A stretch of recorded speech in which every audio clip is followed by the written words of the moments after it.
যদি প্রশাসন থেকে প্রত্যেক ক্ষেত্রে কোরআন এবং সুন্নাতের আলোচনা থাকতো, শিক্ষা থাকতো, তাহলে এরা নবী বিদ্বেষী হতো না, তাহলে এরা মুশরিক হতো না, তাহলে দেশটা দুর্নীতি দিয়ে ফেঁসে যেত না।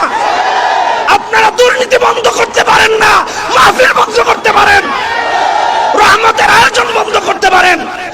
আপনাদের বিচার আজকে রাষ্ট্রের কারো কাছে দিচ্ছি না, আমরা রাতের আধারে চোখের পানি দিয়ে আল্লাহর কাছে দেব, আল্লাহর কাছে দেব, আল্লাহর কাছে। আমি এদিকে আসছিলাম, তো আসার পরে দেখতে পেয়েছিলাম যে কিছু লোক ওখানে দাঁড়িয়ে কথা বলতেছে যে এই বাচ্চাদেরকে নিয়ে আসছে কেন এখানে। আপনারা আমাদের এদিকে একটু দেখেন, জাতীয় প্রবন্ধ প্রতিযোগিতা 2020, এটা কি দেখা যাচ্ছে?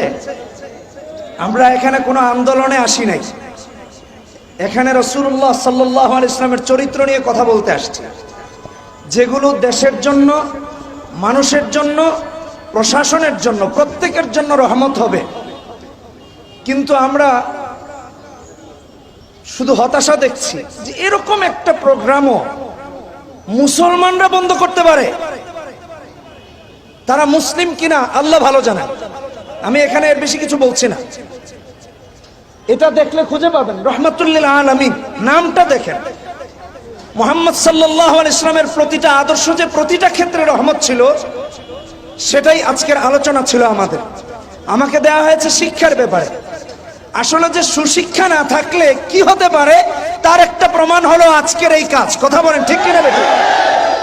যদি প্রশাসন থেকে প্রত্যেকটা ক্ষেত্রে কোরআন এবং সুন্নাতের আলোচনা থাকতো, শিক্ষা থাকতো, তাহলে এরা নবী বিদ্বেষী হতো না, তাহলে এরা মুশরিক হতো না, তাহলে দেশটা দুর্নীতি দিয়ে ফেঁসে যেত না।